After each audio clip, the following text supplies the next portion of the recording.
Hi. Guys, today's guest, he's a guy who I've been aware of since I was about 10. I guess I'm going to say what you're like, and you're going to sit there and take it. Producer, actor, I think they're both ties. It's two-way tie for first. Writer in there. He co-created the Robot Chicken show on Adult Swim, which is now going into its 45th season. It's the longest running 15-minute claymation sketch show in TV history. And he was also in Radio Days. He's a huge Woody Allen fan. We'll get into that. And he stands with him. He was in Austin Powers, which I'm getting. He really didn't make any money for until the third one. And myriad, Buffy, didn't see it. And Can't Hardly Wait did see it. And I'm sure I'm forgetting 10 better things. Am I forgetting 10 better things? I mean, I've been working. You've never stopped working. Yeah. That's what it looks like from the outside. There's a lot in there. What didn't I mention that you're like, is like pretty good? I did this TV movie called The Day My Parents Ran Away. Is that true? Yeah, it is true. Great. What year was that? 95? I don't know. No parents. Empty house. Credit card. Let's have a party! 94 Great. maybe? What was what's your number one box office smash? I think it's probably Austin Powers. That third one made a gang load of money. Yeah. But the Italian Job made a ton of money too. Oh, you had that, and you had a good joke in it. Third act. I'll tell you what it was. I thought of it the other day. Oh, let's hear it. I just caught the Holy Ghost. Yeah! Got the Holy Spirit. That was you, right? Thanks, man. Yeah. They let me improv all over that movie. It's Seth Green, everybody, by the way. So you've been acting since you were like a tiny baby, a little kid. Did you force your parents to let you do it, or did they encourage you, or you were like, I want to do this? No, I was like, I need to do You were in New York or here? I was in Philadelphia. Oh, right. And was able to get an audition with a manager. I finagled my way into a on-camera training school in Philadelphia when I was 6 years old. My mom, this is the thing I really credit my parents with, is they let me run away and join the circus. Like, my mom went with me on all these auditions, took me on all of these jobs. Like, what an insane 9 years we spent together doing this thing.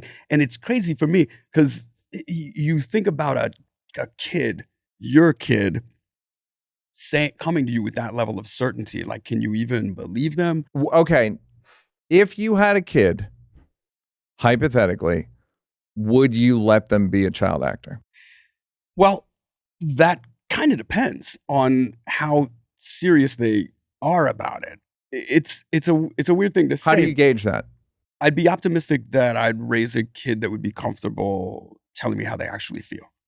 I'd be optimistic that I would be able to encourage a kid to tell me the truth, in at least with respect to what they want or how they feel. And I know the moments, like the catalytic moments in my life that made me certain that what I did is perform in whatever shape that takes. What I do is perform.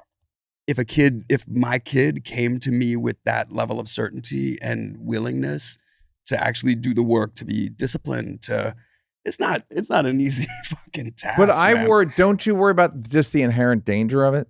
Meaning, it seems like you've escaped mental illness, but many child actors don't. Absolutely. But I also intentionally set to study myself, my feelings, and my access to them in tandem with becoming a better actor. Were you always? Yeah. I'm saying when you're 10, I just think like there's something about you, not only like molestation, I'm just talking about having to perform. A million different bullets. Like, I think about how many times it was demanded of me to engage in an adult way before I was emotionally prepared to. But I don't blame anybody for that. And I also look at, some of it's luck, some of it's prep, some of it's just like who you are. I've reflected not with a survivor's guilt, but like an unflinching assessment of just how close I came to dying or being poisoned or being raped, any of these kinds of things. Like you specific incidences? Yeah, or just generally, or even how many. Like anytime someone's come forward and they're like, this person raped me, this person molested me, or when I was young, I wound up in this kind of situation, I'll be like, oh my God, I hung out with that person.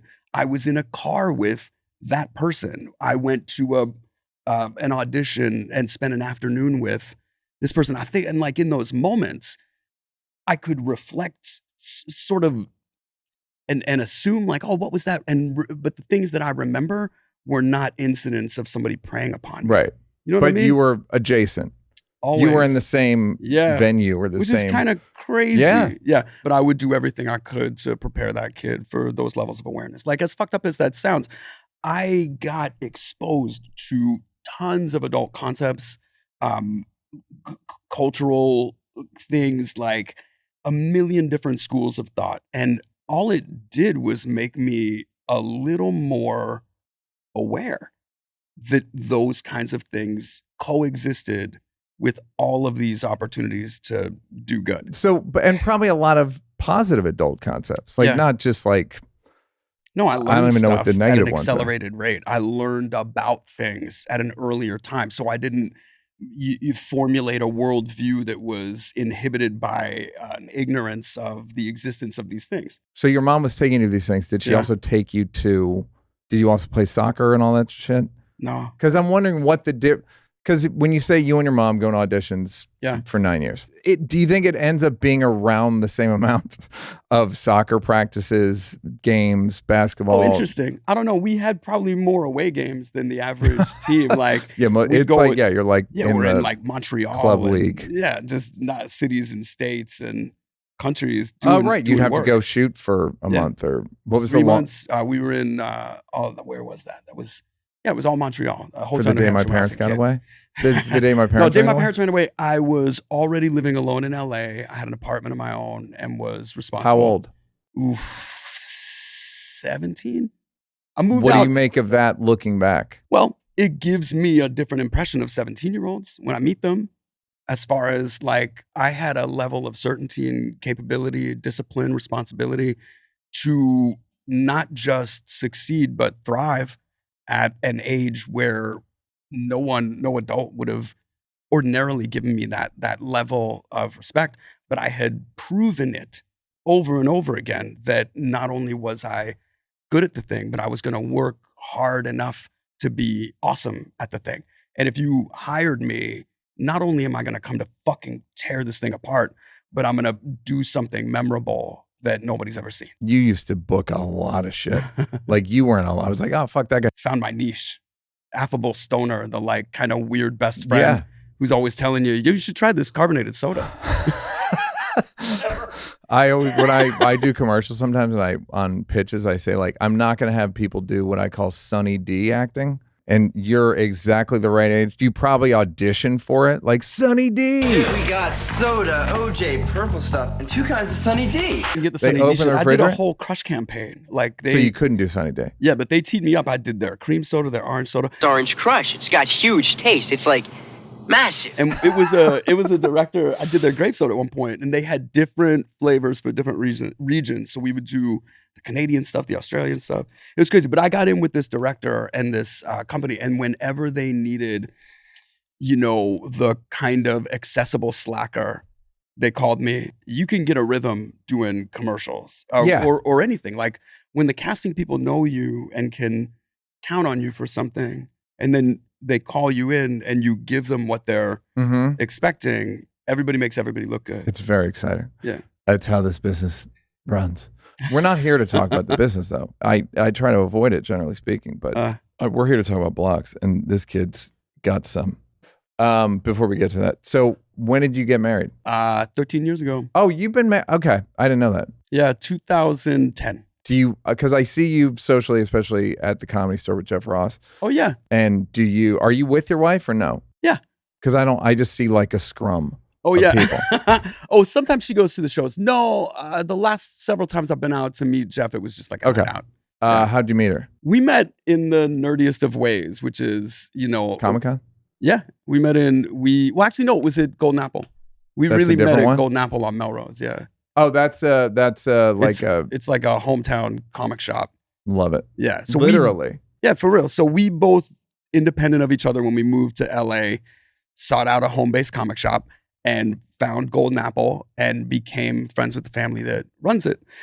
And at one point, they had a grand reopening further down the block, and they invited all of their regulars to participate. It was a whole big day. Stan Lee cut the ribbon. They had a lot of the Hollywood Boulevard superheroes there. And they had, I got invited to sign a comic. I co-created a comic book with a buddy of mine that I grew up with, and we were signing copies of it. And so Claire, she's an amateur photographer, just loves taking pictures. And they were like, would you take pictures of the event? So when she was setting up, she goes, hey, I'm Claire. I'm not weird. I'm just going to be taking pictures for the shop. So if you see me taking a photo. And I was like, cool, nice to meet you. And then several months later, we were in San Diego in 2007. At Comic-Con. Yeah, and it was starting to go south. Like, I've been going to San Diego since 94, 95. And it's almost a secret. You know, you have to, nobody in our industry is impressed that I can recognize the independent parts of the 1982 G.I. Joe figures. Like, nobody gives a shit about that. But I can go to Comic-Con. I'm beyond not impressed. I'm furious. Yeah, you're mad about it. Yeah. But it's actually something that I can do. So, yeah, I don't love that. You know, I can't identify states on a map, but sure. Yeah, but I've got other information. So that was the point. We were hanging out there. Or no. The thing was kind of turning to shit. I called a friend of mine. He was having a hotel gather, and I arrived right as the blunt was ending.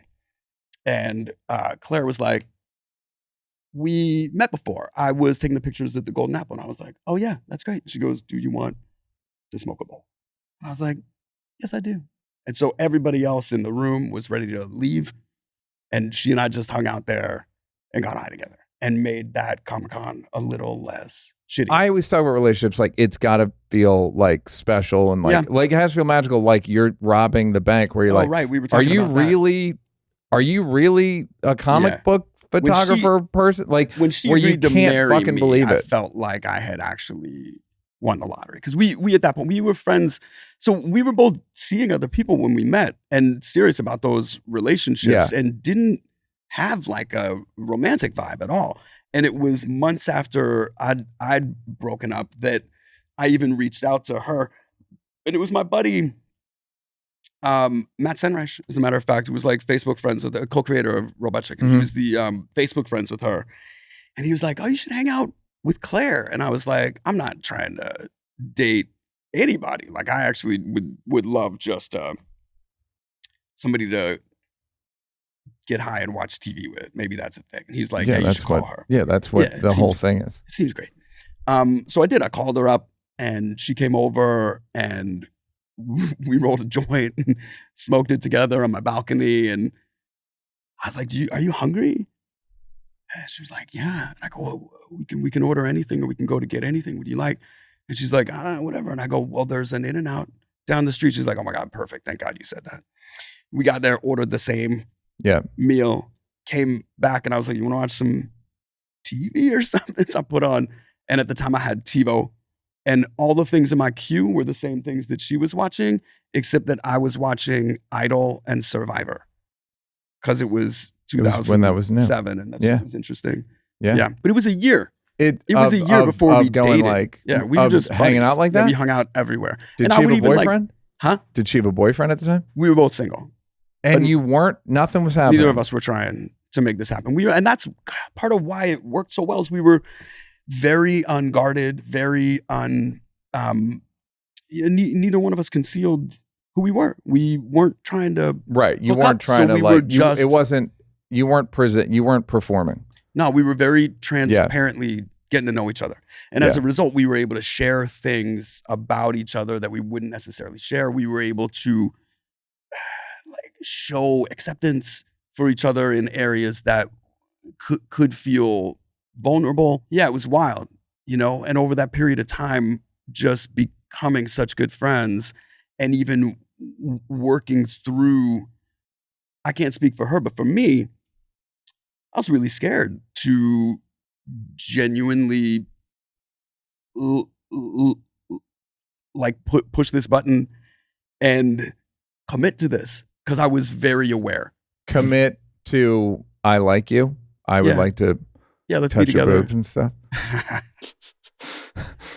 Yeah, let's be. Well, we had like drunkenly hooked up enough to know that we had that kind of chemistry. Oh, so there wasn't no hooking up. No, this was very late in the game. Like we had already been friends for over 10 months before we had that kind of hookup. And then we had to really explore whether that was the day possible. after that. Were you like, what did we do? I think I had a different perspective. I was not as available emotionally as I later discovered she would be in those moments, right? So I hadn't even thought in that moment that that was like a release of new emotion.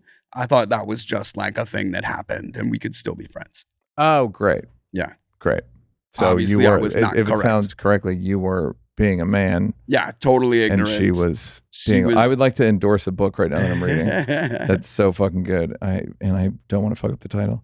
The Case Against the Sexual Revolution by Louise Perry. The Case Against the Sexual Revolution by Louise Perry. Anyhow, okay, this is prying, but all right, so you drunkenly hook up. At a certain point, does she go, hey, like, does this mean anything, these hookups? Or does it kind of just, you do it enough that you're like, maybe we should do this? It was never her saying, hey, what is this? It was more, hey, I don't think I could be casual about this. Mm-hmm. And we're either friends or we're doing this. And there can't be like a blur of those lines. And then how long did you take to decide, like, well, let's be together? A month, maybe. Great. A month. Because in that month, you're like, well, I don't want to be, I got shit going on. You don't even know. I'm not trying to like get married. And that was the truth, is I felt like, man, if you even start a relationship with this girl, you're going to get married. You're going to have to marry her. Yeah. Well, not have you're to, but you're like, going to. this is the girl. Yeah. Yeah. Yeah. And so you kind of dragged your feet because you knew, like, once it started. Well, I'd also just gotten out of like a series of multi-year relationships that were not necessarily in my best interest, you know, and had to check my own meter. Give me an example. No. Okay. Those are all real people that still exist. You know what I mean? But you could, I get, yeah. Yeah, you do. Well, I give you the easiest of examples. I recognize what was your tendency? Yeah. That I was exploring a much younger age than could offer me any kind of legitimate understanding. Got it. And I had someone, a woman that I trust in my life, say, hey, you know, the girl you're looking for isn't going to be able to see you behind this wall of women. Great. But it was that. It was like accepting that it was okay to try hard, to have something that I said I always wanted, and then to really do the work along the way to be able to keep it. And you weren't bullshitting when you said you really wanted it. You know, I could lie and say that I liked being unattached, but what I liked was being able to have that level of physical intimacy with somebody that I didn't have to have impede the rest of my life, right? And what I always craved was an actual partner, like an actual bestie who I really enjoy spending time with, who I feel like I could continue to evolve with and learn from and be inspired by and be surprised by. And that experience would be worth the required effort of like being in it for real. Yeah. And not bullshitting about it. And being able to take responsibility and be like, oh, you know, I fucked up. Or, oh my God, I came in here with an attitude and I accused you of having an attitude and it was me. And I'm sorry. You know what I mean? Yeah. Like being able to do that work together. So were you able to fall in love quicker once you guys decided? Was it like, oh yeah, we're pretty much in love? Seconds, yeah. It was, I knew like, and it was kind of an amazing thing. Like we had a double date that we had put on the books months ago with friends of ours. And we were, you know, not together, but like on a fancy date and drinking. And it was just coming to a head. We're out with a couple that's married, that had a kid. And the same night that she was ready to tell me that she couldn't see me anymore. Like we couldn't be friends and not be together. Like it's actually not a comfortable thing. I told her that I couldn't be without her, that I didn't want to be with anybody else. Small world. Crazy, right? And was that the night you said you loved each other, or it was just like? I don't remember. It is funny when you're going to a formal event with a woman you're not technically. It's like, come on. Yeah. Like, who are you kidding? Well, it was the Magic Castle. We were having like a fun. I pictured the Magic Castle. Did you? I really did. I know I did for some reason. I don't know why. So you and your wife, it sounds like it's fucking great. It's work. It's a lot of work. We both put in the work, and that's, I think, why it works. How much? When you say the work, because I think a lot of times people hear relationships are a lot of work, and then they go, I've stayed in relationships way too long thinking relationships are a lot of work. Well, it's not like a lot of work, like, this slog of work, but it is, you gotta show up. You have to be accountable. And if you say you're gonna do something, you gotta do it. And then if you don't do it, you have to be able to say, oh my God, I didn't do it. I'm so sorry. Instead of being like, well, shit, well, fuck you. You know what I mean? Yeah. That's what I mean. It's a lot of work. So it sounds like you can't treat her like a male roommate. You have like, to, what the fuck, man? No, you have to control your own emotions. You have to be able to govern your responses to stimulus. That's the biggest bit of work that I do in relationships. I make sure that if I fuck up, I take accountability for that. Do you have a plan? Meaning, do you go like, hold on, let me get this together real quick, or are you good? Because my problem is that I try to take things happen so quickly. Yeah, that what they call in the NBA a bang bang play. Right. That just a guy, and then I don't know what that score. means. It's just basically just though. Like the what? Right. Inbound. What? Huh? Yeah. Like that. So that happens emotionally, where they say something, you're yelling, and you're like, I don't even know. I'm still before you yelled. Yeah. And now we've got. So what have you done to? What's the emotional hygiene? Yeah. When I was younger, I did a ton of psychedelics. Did everything. When I was older, I did. Go ahead. Well, everybody comes to it at a different place. I had that same realization. I did it younger, and I did it as a party younger, and I did it as a real thing as in my 40s. Yeah, like in an effort to explore yourself. Yeah. I just wanted to be in a better mood. Really? And LSD was what you not chose? LSD, ayahuasca and mushrooms. Oh yeah, well that's a good man. That's a good. Did you have I talk about ayahuasca so much. Okay. It's nauseating at this point. I understand. Well, those types of revelations I sought out when I was really young. How young?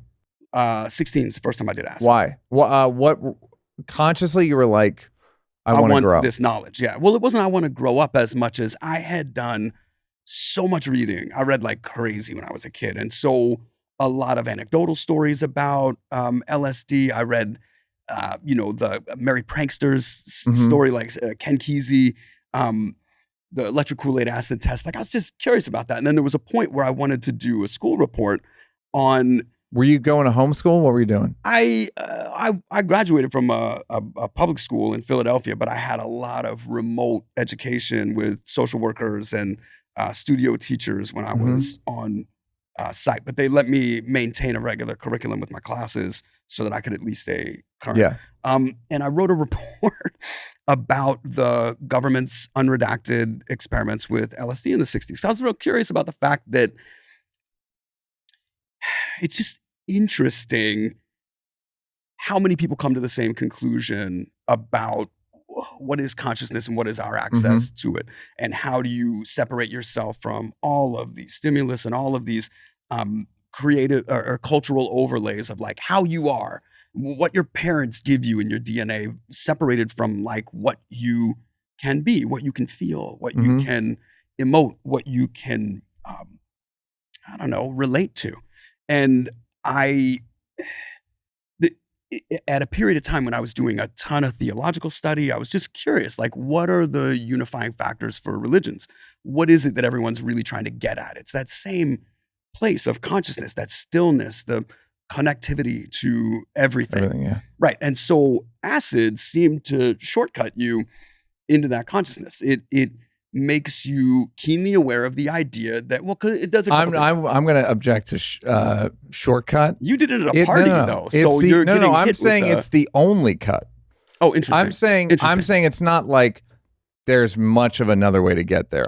To me, have you ever meditation? It's meditation. Yeah, meditation, but serious meditation. Yeah, meditation, heat, hatha yoga. It's the kind of stuff that is like you breathe. I mean, it's probably what people were doing at Stonehenge, is putting themselves into some kind of altered state so that they can feel the divinity of unified consciousness. Totally agree. Right, so but even that, those, I guess they're all shortcuts, but I don't know. So I think there's either there's like 10 years or an hour. Well, you know, in a good way. I don't think they're shortcuts. Here's what I say. I appreciate that, the distinction of the classification. Yeah, because it sounds like lazy or something, and it's not. I definitely didn't take it like that. Yeah. I come from video game culture where secret doors are secret doors, where your, equipment inside this treasure chest, you're going to take it. So right. you don't eschew your potential upgrades just because you got there quicker than somebody else. Just because you got that book. Yeah. They used to be in books. Yeah, right.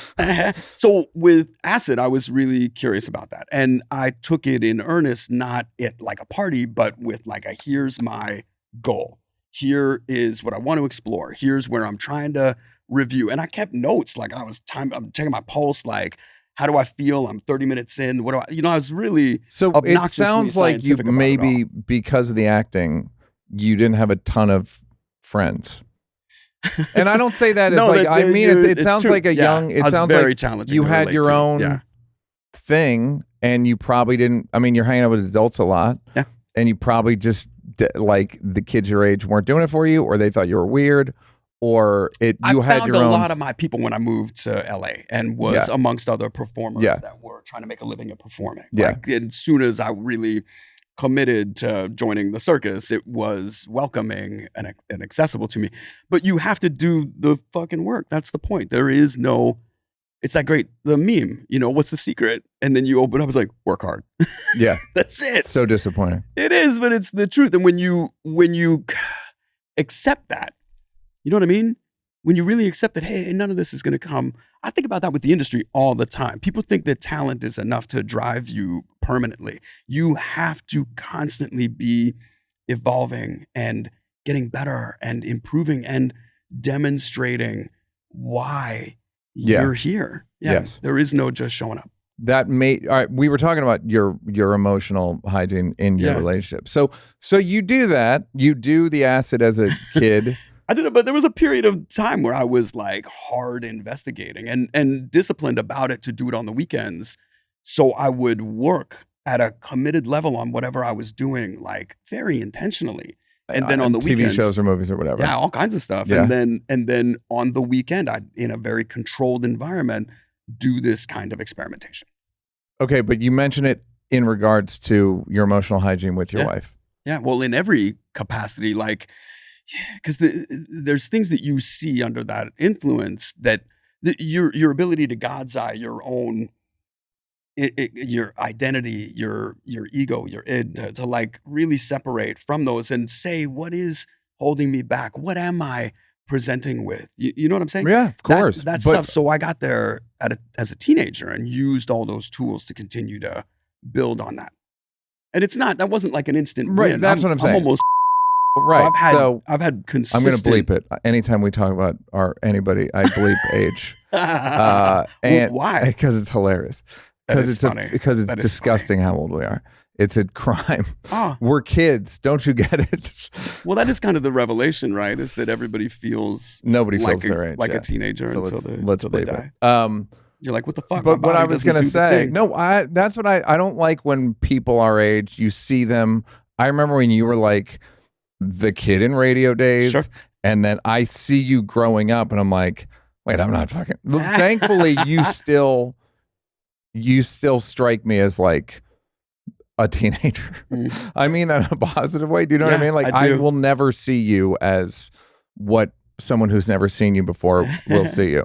Oh, that's interesting. I wonder. They didn't see you on the fucking Can Hardly Wait post. You know what I mean? Like, are you wearing you're wearing goggles? Is that you? I've definitely got the swim goggles. Okay.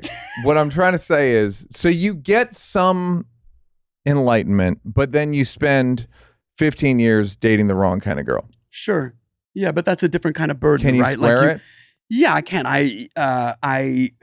You always emulate what you've witnessed. And so there was a disposability to relationships.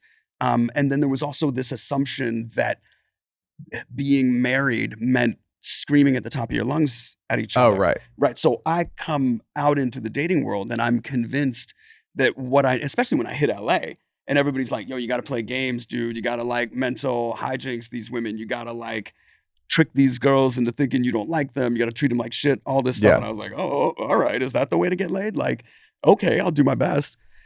It took me a really long time to realize that I didn't need to do any of that. You know what I mean? Yeah. And to tell you the truth, the drugs helped. It was like, why are you? The drugs so this is your drug. You continue to do hallucinogenics. Yeah. Throughout your 20s? No. I mean, the last time I did anything in earnest, I was like maybe 20. Okay. All right. Yeah. So what I'm But just from like talking about 16 after to 20, 20, the people I you did dated. a ton of exploration. Got That it. was kind of the point of it. I guess I guess what I'm saying is it's hard to get everything right. 100%. I didn't do ayahuasca until just about maybe 8 or 9 years ago. And Right. it was not like I was saving it, but I knew it's a very different type of exploration. So like I've done things like DMT and mescaline and all of those other like, I mean, DMT is the shortest shortcut DMT, guys. straight to Did you do Bufo? Bufo? Alvarius, the toad venom one? No, I The haven't toad done that. secretion one? That's No, when I I haven't done did that. that. If you watch Blocks on Netflix, my experience is it was so fucking insane. I did 5-MeO DMT, like Bufo Alvarius. It's like the nuclear bomb of psychedelics, and I think I went too far. I remember you talking about that. It was so fucking crazy. It broke me for what I thought was about 9 months. It turns out I just closed it like 8 weeks ago. No shit. Yeah, after a year and a half. But And what was it? Just like the trauma of the visions? No, it had nothing to do with anything on Earth. It was, Something chemical? I just went to what Michael Pollan described as before the Big Bang. Mm. And, I don't think it's great for people to go there, No. but I'm better off. If you're able to reconcile it. Yes, but Yeah. there were a couple days there where we weren't going to go on. So I hear you, it was man. insane. It Yeah. was insane. So what's the emotional hygiene with your wife? And then we got to get some locks. We check in with each other all the time. And we're forgiving of each other's moments. And I can be really sensitive. She grew up in a household that is incredibly aggressive. It's, she's the oldest of 8 kids. And so she's got a ton of Catholic, Irish? none of that. No, Got she's it. got like born in Memphis. Got They it. got a ton of aggressive, like sarcastic, cynical, like loud Yeah. and disparaging Mhm. to the bone. Like Mhm. 0 to 60, go fuck yourself. And I've spent so long in my life pulling out of that kind of environment and creating like a quiet space for myself to feel safe and comfortable. And we challenge each other in those tempos from time to time. So what we've had to do in therapy is, come to understandings about what we do to each other, where our triggers are, and then be honest about wanting to do it differently and then be active in catching those moments as they happen and not punishing each other for infractions, but more being like, oh my God, that's that thing that we're working on.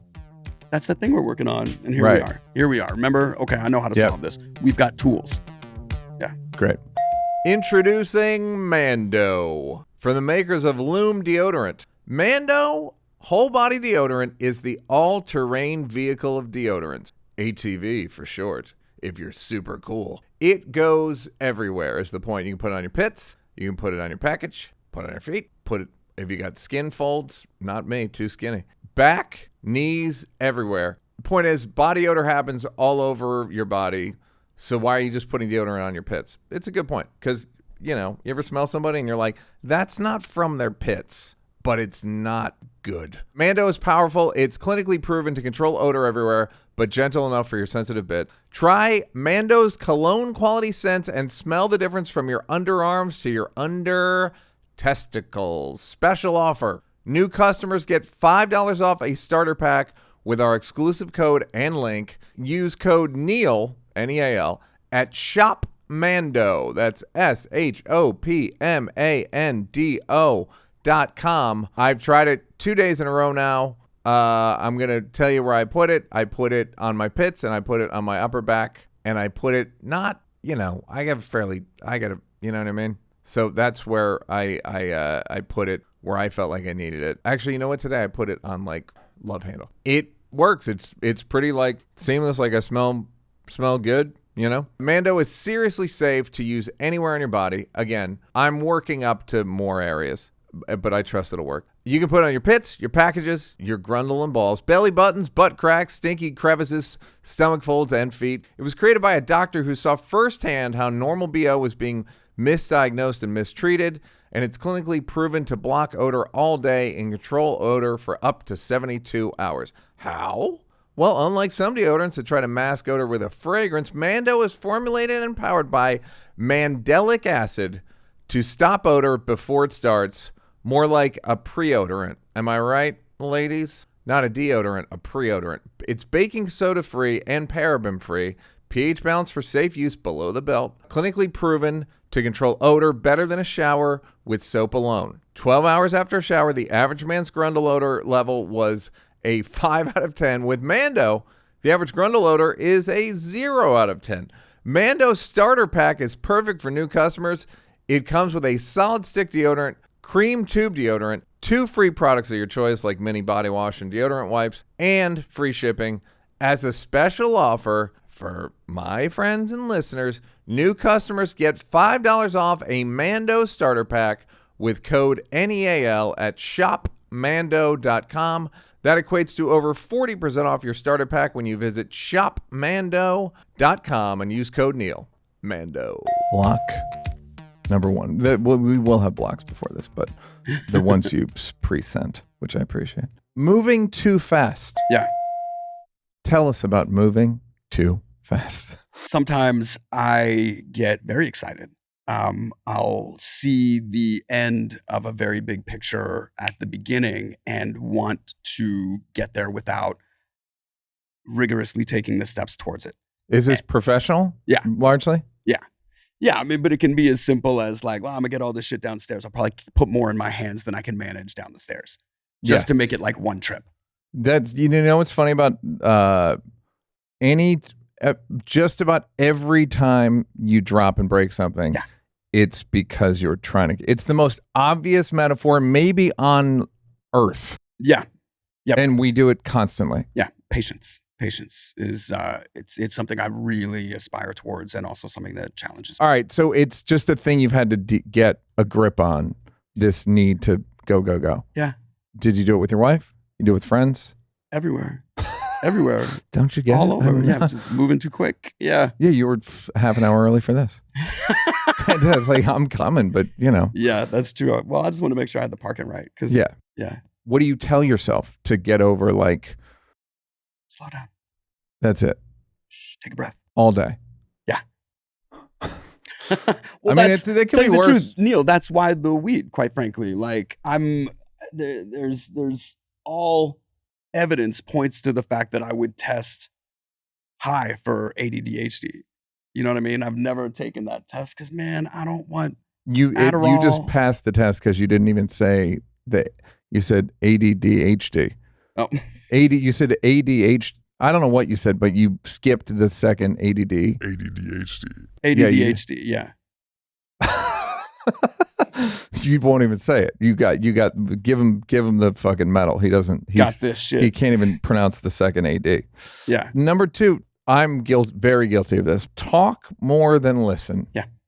Tell me about your trials with talking too much. It's pretty constant. And I don't even know why. I don't know what is that impulse to be the one who's saying something. Like, there's probably some inherent desire to just be contributive or participatory, but I find myself interrupting people more often than letting them finish a thought. And so it's a thing that I work on all the time.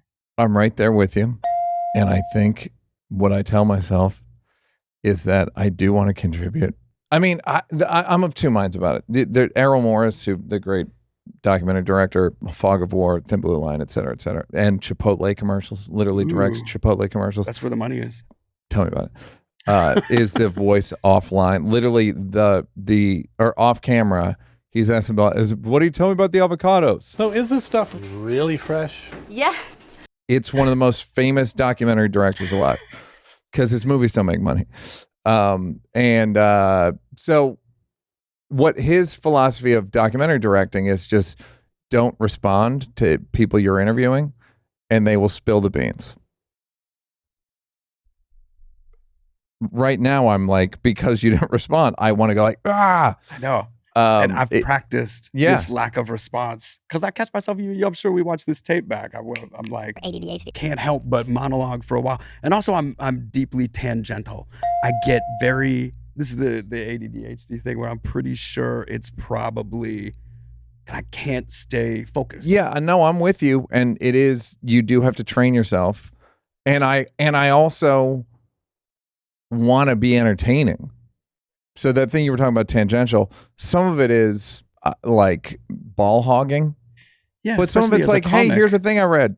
I don't know, it's interesting. I didn't need to say to read the book, but it just seems like you want information from me or you want to connect. It's like connection and information, but if you overwhelm people. I think it's a comedian's instinct too, is when you're getting a little bit of noise, you want that roll. You want that roll. And I can't help it but to like get the waves churning to the point where I get that roll. And I have to, it was a little bit easier when I was like working all the time in front of the camera rather than so much behind the camera, because you excise those demons all the time. Like your job, your task is to do this thing for this purpose. So you can actually focus all of your energy towards that expression and then go be a normal person in regular life. I find my instincts take me to this performative place. Like I've got an itch to scratch. I have a question. Yeah. Do you think being an actor makes you think? I was talking to a friend of mine who he had done a talk show and he was like, I think I'm just talking out loud in public too much and I have I just like think everything I say is entertaining and everything I say is magical or whatever. Do you think that happens when you're successfully performing? Because it is like right now you're technically being starved of attention. That's why you're like you overtalk. But when you are being fed attention, would you ever feel like I don't need attention. Like I'm full. Oh my God, of course. Yeah. Yeah. There was a period of like several years where I was doing like 2 features a year. And that also meant that I was doing like a gauntlet of publicity twice a year. And when that started working in tandem with going to Comic-Con and doing panels and having like appearances and all the interviews and press associated with releasing something, I spend several years just talking to the point where I almost get stuck in that interview mode. I know people like that. Yeah, of course. Yeah, Justine Bateman had a really good point of view about that, just about understanding your own place as a celebrity, what your actual responsibilities are when you go out in public, and how many times you see people get kind of so plugged into that mode that they don't know how to actually relate to each other. Yeah, I can tell when someone's in that mode, and I just like there's a friend of mine who I just saw in New York who I spent like a lot of time with, and a year ago I would have paid not to spend time with him. And it's just because of where he is in a promo cycle. Mm-hmm. And they just become like, it's funny. They're doing answers for press junket, and it's like, dude, just fucking talk to me. I don't need I don't need canned anecdotes that like, set 40 seconds. You need 40 seconds to run it. Right. Here we go. So when we're on set, yeah. So The thing about Cruz, man, he really sets the bar. Like if he's running, you got to run too. You know what I'm saying? Exactly. Work too much. Yeah. Do you have any emotional problems? Meaning, what are your insecurities? It's like a general imposter syndrome. You know what I mean? But it's here's the fucked up thing, man. I learned so young that you have to be awesome. You know what I'm saying? To get on camera, to be able to be a spokesperson, to be trusted, not just with this performance, but with what this performance represents for any of these massive super corps that are putting like hundreds of millions of dollars behind a thing that rests on an element of you. Like I learned real quick, you can't take that personally, no matter how talented you are, no matter how awesome when you they are. say no? When they say no, I see a lot of celebrities get a shot where they're like, all of a sudden they can do whatever they want. And they take it personally like, oh, this is me. Right. I'm finally being rewarded for my awesomeness. They get it now. Yeah, instead of just like you've put in this hard work and this is just how the shit can go. Like you're never going to get selected if you're not top notch. They're never hiring somebody who's going to take this 6 months to get ready. You have to already be something for them to want to invest that time to give you the Marvel body. Like whatever version of it is, you don't get there without putting your effort in. And so I understood that axiom so early that I never mistook any of my success for specialness. It was, yes, I've got a quality. Yeah, I have an inherent instinct for how to make things funny. And I have a complicated enough understanding of storytelling that I recognize what my role should be in whatever presentation. But not to the degree that you think you're good at the thing. I think I'm good at the thing, and I also know that it takes hard work. And if I stop working hard, I'm less good at the thing. Yeah. You know, it's like you have to continue to run track if you want to be quick. You want your instincts to be, it's okay to run. You have to be able to hike. You have to have the endurance constantly to be able to manage the task. And so my insecurity comes less from, oh my God, I'm not good enough. I'm not special enough. I'm not, whatever. And more from, have I worked hard enough? Have I practiced hard enough? Have I made these things so ingrained in me that I can do it without thinking? You know what I mean? Yeah. And success is always tied to that. And then there's just the luck of the fucking draw. Like you might be the thing or you might not. There's a million things I don't look like. So I'm never going to get cast in that. No matter how good an actor I am, I'm not going to get cast. So looks for guys' height, are these issues? What do you think of that? No, because if I was tall, I'd have to fight against Paul Bettany. But like my entire career, it was so clear that I wasn't going to be the handsome guy that kissed the girl.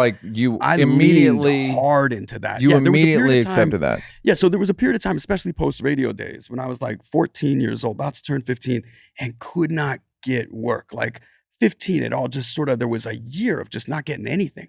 And I had come off of like doing the spinoff of Facts of Life and was hard work, and I had just done Can't Buy Me Love. Like I was doing features for major companies. And so, but I looked categorically different. I was not the kid from any of those things. I was something else. And I was like, man, I've got to get in there. What do I actually love? And the truth is I love character actors. Like I'm not trying to be Tom Cruise or Matt Dillon. I'm trying to be. I'm young. Who's Matt Dillon? No, I don't know who you're talking about. Get the fuck out of here. You know what I mean, though? Like, Matt, if I'm young, that's fair. I've never heard of Matt Dillon. Sure. Matt Do you Damon? want me to cater to your audience? Matt Damon? Or I don't know who can they we just are. have a conversation? Yeah, that's what Google's for. I can look up Matt Dillon. Okay, so that's great. So you never. Yeah, so when I'm insecure, it's like I'm not prepared. So when I go to a party with highly successful people, if I go to like a an Oscar party or something like that, my insecurity comes from the fact that, have I done enough? Have I been practicing enough? Can I present myself to my peers and say out loud that I'm prepared? Prepared for a party? Or prepared for, what do you mean? Yeah. Yeah, prepared for any of it. For a party? Yeah. What does that mean? It means like being able to show up and confidently hang out without needing to make it a spectacle on your own behalf. You can just be at ease.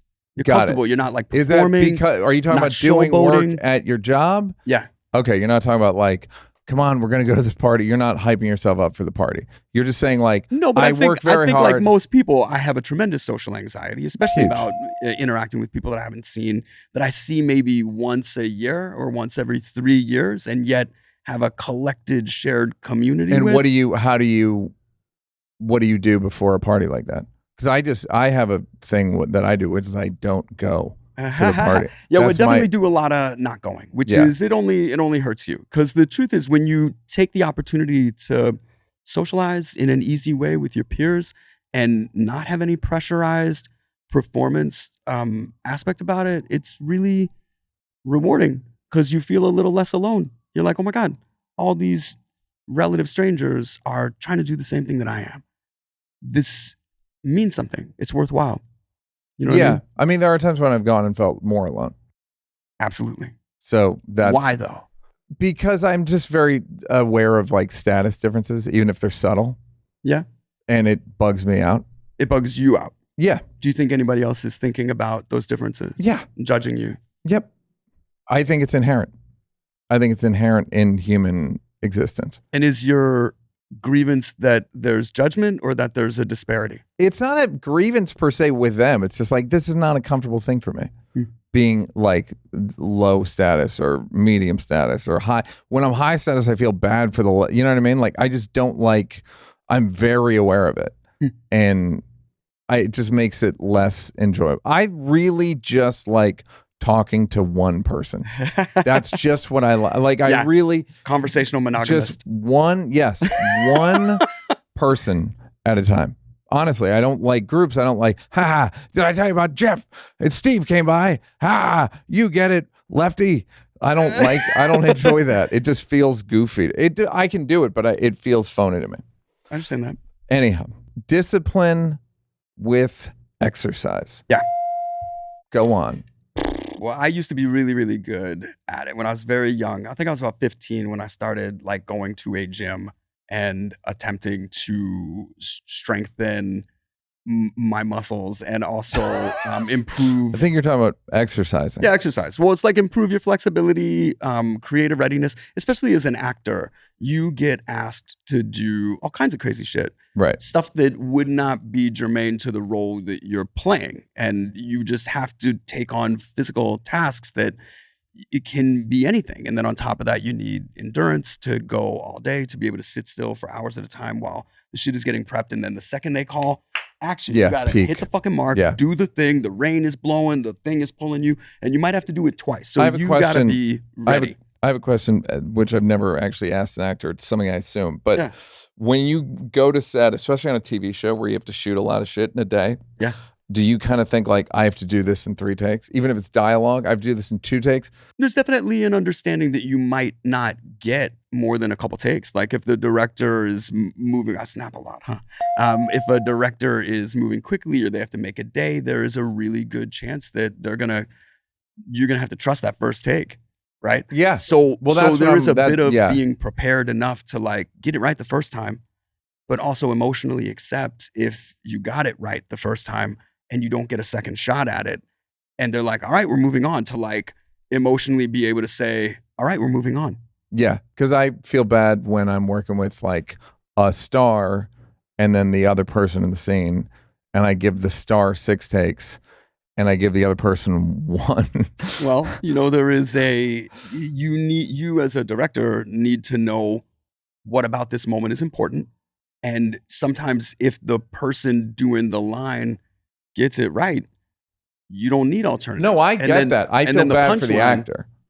I just feel bad and I tell them like, hey, just so you know, I'm giving them a lot of takes and I'm giving you maybe 1 or 2. That's very generous of you to let them know in advance. Man, a lot of directors don't communicate, and you're left thinking like, did I fuck it up? Do they just not care? Am I going to be cut? Whatever version of it. No, I have to cater to. Yeah. Well, you bring them in on it. That's very generous. Yeah. Well, I'm a fucking great person. And I think people learn that. Yeah. I think over the years, I think there's one thing that's certain: death, taxes, and that I'm great. Right. Everybody says that. All over the town. So you basically are not disciplined anymore for exercise. No, it's not that. It's just the pandemic really made it a lot easier for me to stop doing that on the regular. And I would do stuff that's as basic as like, all right, I'm going to do 100 sit-ups today. I'm going to do 100 push-ups today. And even if it's not at the same time, I do 25 at a time, like 4 times throughout the day. Committing to that every day. If I do one thing, I'm going to do these push-ups, right?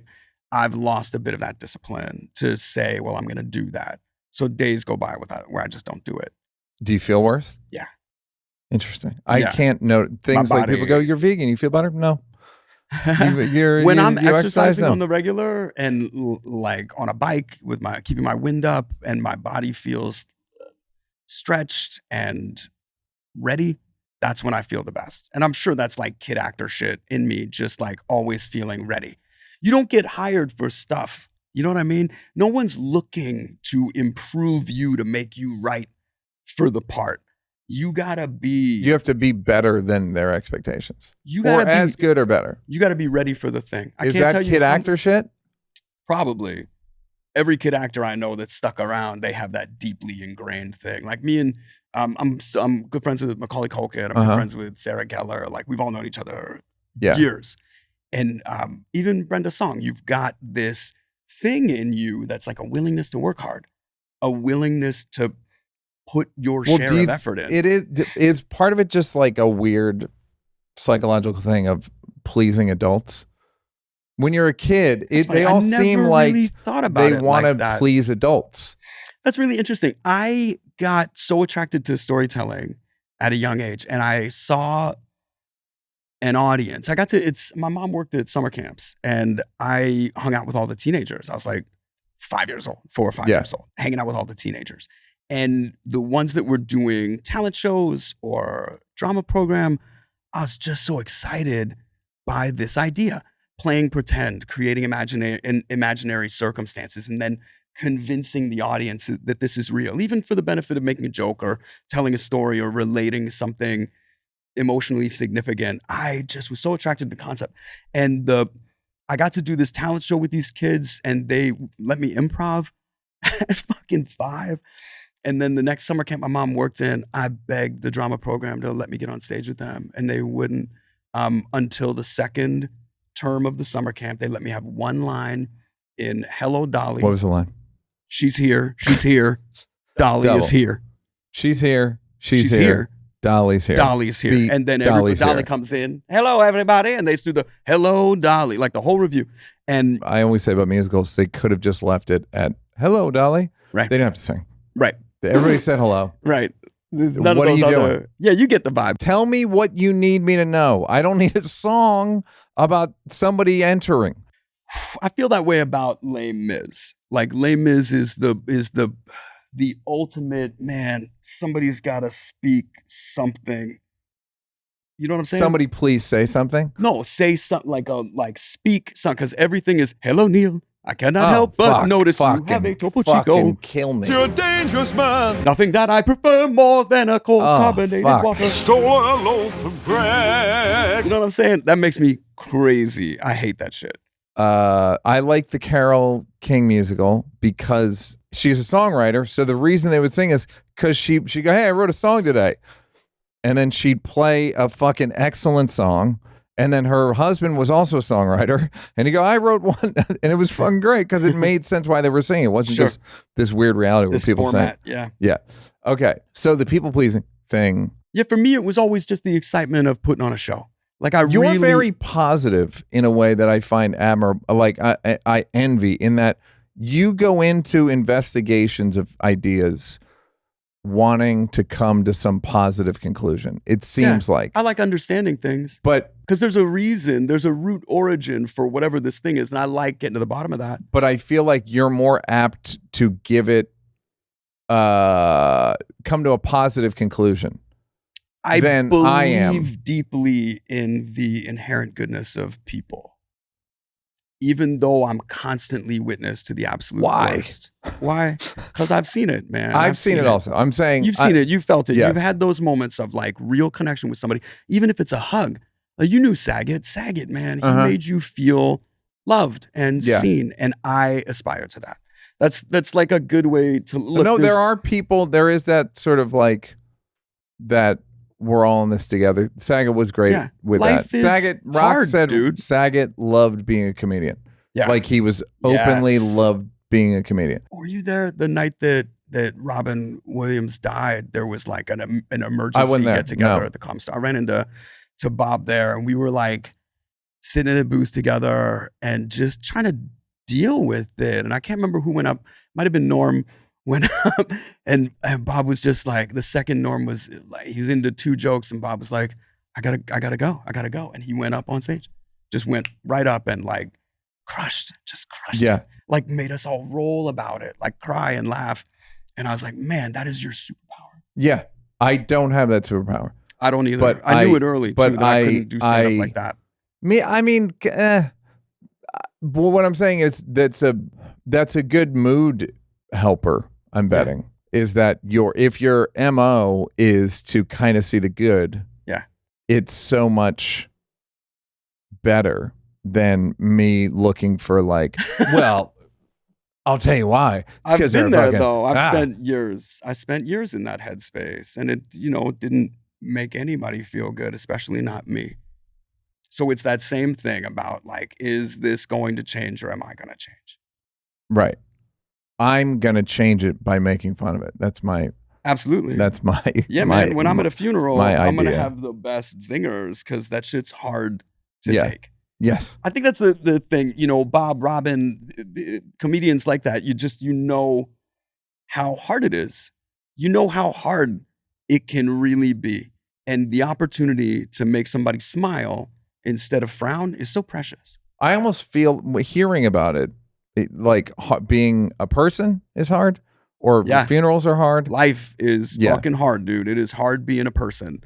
Growing up, being a kid, being a person, being an adult, being somebody's kid, somebody's parent, all of it is hard. All of it is so hard. And we really are all in it together. Everybody's having the same experience, just your version of it, Yeah, I mean, a part of me had the thought that it's easier if you're funny. Definitely helps. But I feel like my comedy was something that I nurtured because I loved making people laugh. Right. I loved being able to change the vibe, to take something that was like sour and then give it a boost where everybody lets off a little steam. Yeah. Yeah, I was inspired to that very, very young. I don't think it was because I hear Stern talk about how he could never get his dad's attention except for being on the radio because the radio was the only thing that his dad cared about. I don't remember any incident where I was like, oh, my parents are upset and angry and I have to like So it keep sounds their like your parents spirits were sort of pretty tempestuous. I mean, they... Not a great connection between them, maybe? Well, they were both teachers, and I think the best assessment is here's 2 people that had kids. Like they're not experts. They're not superheroes. They certainly didn't have great instructions themselves. The examples they had of parenting were pretty intense too. So I don't know, me making peace with the fact that they split up, and that's okay. Sometimes people just get together for this moment, and that's all right. Yeah. Yeah, I got to that when I was like 17 years old. So it definitely helped me build upon that. After you'd moved far, far away from them. I did. Literally Make no across mistake, the country. I got away from. Oh yeah, we got just 2 struggling kids that I absolutely needed to get away from. That's what. But Claire and I, we both talk about that we left the house when we were 16 years old, and probably because of the fact that our lives weren't there. You know what I mean? Yeah. And we both knew it with some certainty that this is not my life. Yeah, I waited till I was 17, but yeah, to go to NYU. It was like when I got the letter, it was like my freedom papers. It was like fucking wow. All right, with that in mind, because you've told me the things you did to get sort of better at some of your mental health or personal woes? Therapy and psychedelics, anything else that made your life better for you? There was a period of time where I was going to the meditation center in Palisades, the Self-Realization Fellowship. Scientology. I'm kidding. No, it's the thing about it's tough, and it's part of why I stopped like attending in person. You can't help who else is attracted to community I know. and betterment. Yeah. And I found myself, just by being recognizable, in a kind of compromised position to have a similarity of experience. Yeah. But I attended a bunch of sermons and got a lot of really helpful instruction about meditation and super basic sun salutation kind of shit. Like start your day with intent rather than just waking up in pain or in discomfort. Look at your phone. Was that part of the Yeah. sermon? Oh, the second. Yeah. Like wake up. Yeah. Reach for my phone and like, what's in the news? Twitter. Everybody's pissed. I should get pissed. Let me wake up angry. Guys, let me brush my teeth and get pissed. Yeah. Let's get ready. Seth Green, everybody. Can you believe it? After all this time, Seth Green, still here. Still putting in the work, preparing. Still selling fake doors. Still selling fake doors. God bless.